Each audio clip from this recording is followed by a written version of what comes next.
Reciban todos un muy cordial saludo. Mi nombre es Fernando Juárez. Muchas gracias por ver este video. Antes de iniciar, lo voy a animar una vez más a que se suscriba al canal si todavía no lo ha hecho. Active la campanita de notificaciones para que YouTube le avise cada vez que yo subo uno de estos videos. Deje un comentario, dele un me gusta, comparte el video. Ayúdenme a llegar a más personas. Estos videos, como he mencionado, están diseñados para que conozcamos más de nuestros derechos y no se nos atropelle cuando queremos ejercitar alguno. Los empecé a hacer y he tratado de evitar pues dar una cátedra, pero se me hace muy difícil. Me decía una persona, usted se emociona mucho. Y la verdad es cierto. A mí el derecho me apasiona y me cuesta que estos videos no sean una cátedra, pero hoy voy a intentar que este video sea lo más corto posible porque sí me he estado extendiendo mucho en los videos anteriores. Recuerde que he estado hablando del derecho de la herencia. Si usted no ha visto los primeros videos, lo animo a poner pausa en este video, revisar la lista de reproducción y verlos. Los videos anteriores los he titulado, al igual que voy a titular este, El Estado de Honduras versus una señora jubilada, caso 2, primera, segunda, tercera parte, creo que esta es la cuarta. Vaya a ver esos videos, porque de lo contrario puede resultar muy confuso de donde voy a retomar yo el día de hoy este video. He estado hablando del derecho de herencia. En el caso en el que yo he representado a mi clienta, pues alguien la demandó, ejercitando aparentemente uno de esos derechos de la herencia. Le mencionaba que la herencia es un derecho real. Un derecho real es el que se tiene sobre una cosa sin relación a determinada persona y que existen 7, dentro de los cuales está la herencia. Si usted se ve perturbado en alguno de los otros 6 derechos reales, usted ejercita la acción reivindicatoria. Si usted se ve perturbado en la herencia, usted ejercita la petición de herencia. También existe la acción posesoria. Cuando usted no tiene el derecho real de dominio, por ejemplo, cuando usted tiene una casa y no tiene la escritura, tiene un documento privado, o tiene un carro y no le han hecho el traspaso, usted todavía no tiene el dominio, pero puede tenerlo en posesión. Y si alguien le perturba de esa posesión, usted ejercita la acción posesoria. Es importante que usted recuerde estas 3 acciones. La reivindicación de dominio y la herencia no se pueden ejercitar contra otro dueño o contra otro heredero. Ambas acciones se ejercitan contra poseedores. Cuando estamos hablando de la herencia, ese poseedor se le llama también heredero putativo. Una persona a quien se le considera heredero, pero en derecho no lo es. ¿Cómo puede suceder esto? Se podría preguntar usted. Pues sencillo. Mi papá murió, yo creí que iba a heredar todo porque no me daba cuenta que él dejó un testamento y que todos sus bienes se los dejó a alguien más. Perdón. Entonces, esa persona viene y dice, me están quitando la herencia que es mía y voy a ejercitar la petición de herencia porque alguien la tiene en posesión en calidad de heredero putativo. Pero en el caso de mi clienta no es así, porque así como yo le acabo de explicar, mi papá murió y yo pensando que era su heredero, tomo posesión de la herencia, eso se llama una posesión material, como se la he definido anteriormente. La posesión es la tenencia material de un objeto con el ánimo de dueño. Pero cuando usted inicia un proceso de herencia y el juez lo declara heredero y usted esa sentencia la lleva al Instituto de la Propiedad y después de inscribirla solicita el traspaso de los derechos sucesoriales y que esos bienes sean suyos, a eso se le llama posesión efectiva de la herencia, no posesión material. ¿Ok? Cuando esto sucede, cuando usted se declaró heredero, usted llevó esa sentencia al IP y pasaron todo a su nombre, usted ya no tiene una herencia, usted tiene un patrimonio que antes era de su papá, ahora es suyo. Lo ideal cuando usted se declara heredero es que lo haga con el beneficio de inventario, para que el patrimonio de su papá y el suyo no se confundan. Si su papá le debía a cierta gente, a quienes se le llaman acreedores, y esa persona viene y lo demanda, esa persona lo va a poder demandar sobre todo su patrimonio, tanto el que ya era suyo como el que heredó de su papá, porque usted no solicitó el beneficio de separación y los patrimonios se confundieron, porque ya no son herencias, sino patrimonios. Si no fuese así, no se confundirían, porque este seguiría siendo mi patrimonio y esta herencia de mi papá, pero lo ve. La herencia inicia cuando una persona muere y termina cuando ya se le declara heredero y se le da la posesión efectiva de la herencia y usted la inscribe. Ahí murió la herencia. Mientras tanto, usted podía vender sus derechos hereditarios. Pero si usted hace todo este procedimiento, usted ya no vende derechos hereditarios, usted ya vende el derecho de propiedad. ¿Lo nota? Entonces, entre este lapso de tiempo, si alguien lo perturbó, mientras usted se está declarando heredero, mientras usted lleva esa sentencia al IP, usted ejercita la petición de herencia contra un heredero putativo. Si había más herederos, usted no va a instar la petición de herencia en contra de ellos. Si hay otros dueños, usted no ejercita la acción reivindicatoria, usted pide una partición o un cese de la comunidad. Eso es lo que se puede pedir, no una petición de herencia. Entre herederos no hay petición de herencia, solo cuando hay un heredero putativo, alguien que se cree heredero. Por eso esos artículos que hablan de la petición de herencia, que usted los encuentra en el artículo 1210 al 1215, hablan de heredero putativo. Hablan de quien ocupó de buena fe la herencia. ¿Por qué lo hizo de buena fe? Porque creía que era suyo. Pero le voy a insistir hasta el cansancio. Si un juzgado le entregó la herencia, le dio la posesión efectiva de la herencia, entonces usted ya no cree ser heredero. Usted lo es, de hecho y de derecho. Y usted inscribe esa sentencia y se vuelve dueño de lo que era de su papá. Ahora, si su papá tenía algo en el derecho de dominio y usted ya lo pasó a su nombre y tenía otro bien en posesión, y alguien viene y lo perturba a usted del dominio, usted ejercita la acción reivindicatoria. Si lo perturba de la posesión, usted ejercita la acción posesoria. Mira lo que dice el artículo 898 del Código Civil. El heredero tiene y está sujeto a las mismas acciones posesorias que tendría y a que estaría sujeto su antecesor si viviese. Si usted heredó posesión, ejercita acción posesoria. Si heredó propiedad, ejercita reivindicación de dominio. Este artículo que le acabo de leer concuerda con las acciones posesorias que encontramos en el Código Procesal Civil. En el día de hoy, en el video del día de hoy, vamos a pasar de la norma de fondo, el Código Civil, lo que nos da nuestros derechos, a la norma de forma, donde nos dicen de qué forma voy a llevar este tipo de juicios. Y esto, como le mencioné anteriormente, es importantísimo para que el árbitro no se ponga a favor de la otra parte, o sea, el juez. Y no nos pase lo que le pasó a Honduras contra México. Presentaron la demanda en contra de mi clienta, demanda de petición de herencia, que le repito, no cabía.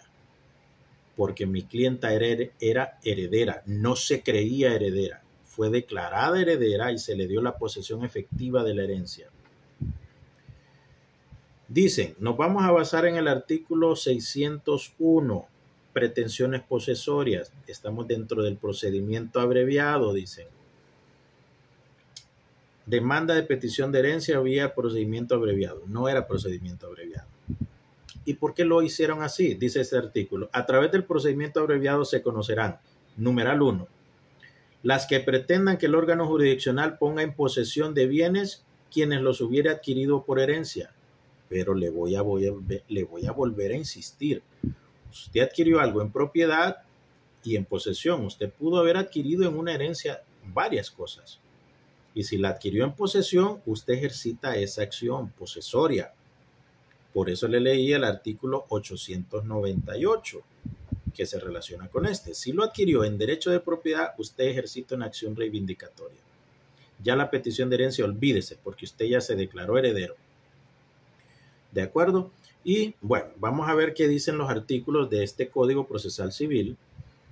Aquí antes de iniciar o de detallar esto, existen solo 4 tipos de procedimiento en materia civil: los juicios declarativos, las ejecuciones forzosas, el proceso monitorio y la tutela sumaria. Dentro de los juicios declarativos está el procedimiento ordinario y está el procedimiento abreviado. La diferencia entre ambos la encontramos dentro del mismo nombre. El procedimiento abreviado es más corto, tiene menos solemnidades. Esa es la diferencia, pero ambos son declarativos porque en ambos buscamos que el juez declare o reconozca la existencia de un derecho. En el artículo 399 y 400 nos dicen cuál es cuál. Qué situaciones vamos a ventilar con el procedimiento ordinario y qué situaciones vamos a ventilar con el procedimiento abreviado. En ninguno vamos a encontrar la petición de herencia, no está en ninguno. Entonces, por analogía, vamos a aplicar el que más se parezca. Mire lo que dice respecto al procedimiento ordinario, que es más largo, el artículo 399, numeral 2. Se conocerán y decidirán por los trámites del procedimiento ordinario, numeral 2. Las demandas cuya cuantía supere de 50,000 lempiras. Creo que esto tiene una modificación y son 100,000, pero no es lo que nos interesa. Punto y coma. Las reivindicatorias. ¿Se acuerda que le dije? Existen 7 derechos reales y en 6 de ellos usted aplica las acciones reivindicatorias. Y en el séptimo, o sea, la herencia, la petición de herencia, porque son acciones hermanas. La primera vez que usted oye hablar de la petición de herencia, lo escucha en los artículos de la reivindicación. Y cuando nos vamos a la petición de herencia, en aquellos artículos de petición de herencia nos vuelven a hablar de la acción reivindicatorias. Hablan una de la otra porque ambas tienen por objeto recuperar derechos reales, son acciones hermanas. Entonces vamos a usar este artículo. En ausencia de uno que de manera específica nos hable de la petición de herencia, el procedimiento adecuado era el procedimiento ordinario, no el abreviado. Hay otra cuestión en la cual yo baso mi criterio. Le dije que no se ejercita ni reivindicación de dominio contra otro dueño, ni petición de herencia contra otro heredero, salvo el heredero putativo, ¿verdad? Que es una persona que creía ser heredero. Yo le decía que lo que tenía que iniciar usted entonces era un juicio de partición. Si hay 2 herederos, es un juicio de partición. De acuerdo con el artículo 1225, si no me falla la memoria, déjenme se lo ubico rápidamente. Sí. Partición de bienes. Ninguno de los coasignatarios de una cosa universal o singular, desde que leemos esto, sabemos que estamos hablando de herencia. Cuando hablamos de asignatarios, ya sea asignaciones que hace la ley o asignaciones que hace un testamento, estamos hablando de eso. Ya sea de una cosa universal o singular, será obligado a permanecer en la indivisión. Entonces realizó un juicio de partición. Y miren los artículos más adelante, el artículo 1240 para ser específico. Antes de proceder a la partición, se decidirá por la justicia ordinaria las controversias sobre los derechos de sucesión. Justicia ordinaria. Lo ve, porque los jueces no lo pudieron ver o no lo quisieron ver. Dice el artículo siguiente: las cuestiones sobre la propiedad de los objetos en que alguien alegue un derecho exclusivo y que en consecuencia no deban entrar en la masa partible, en la que usted va a dividir, serán decididas por la justicia ordinaria. Volvemos a encontrar esa palabrita, ¿cierto? Así como en el artículo 399, que las acciones reivindicatorias son por un procedimiento ordinario. Aquí las particiones también por un procedimiento ordinario.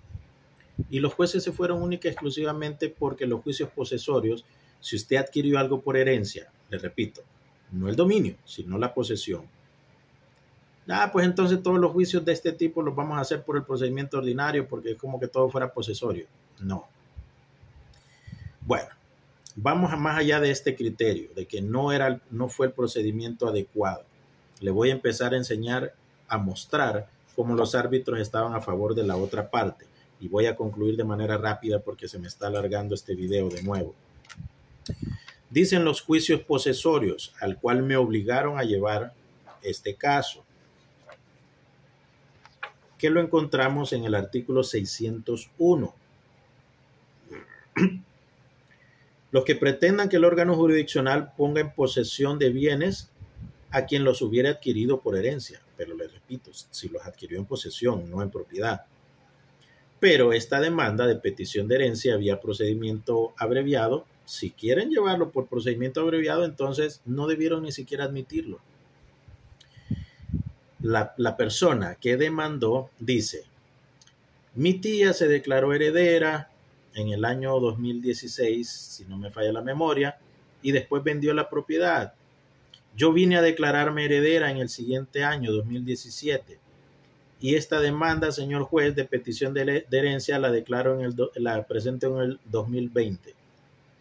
Sí, 2017 al 2018 hay un año, al 2019 hay 2, al 2020 hay 3. Esto es importante. Mire estos juicios abreviados de acciones posesorias. Artículo 604. No se admitirán las demandas que pretendan retener o recuperar la posesión si se interponen transcurrido el plazo de un año. ¿Y cómo es que la admitieron si habían pasado ya 3 años? No me lo pregunte a mí, solo ellos lo saben.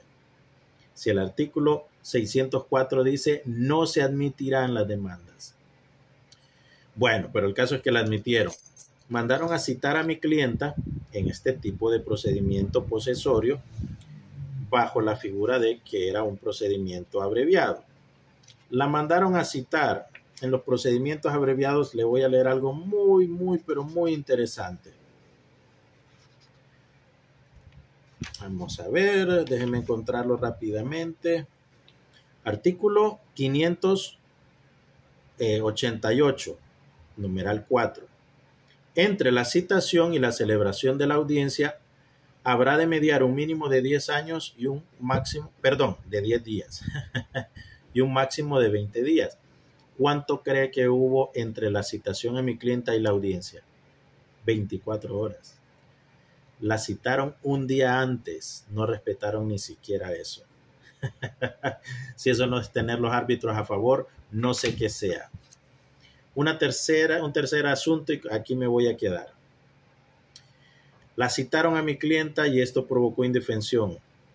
Pero, ¿qué cree que además pasó? La persona que la demandó, su sobrina, no llegó a esa cita.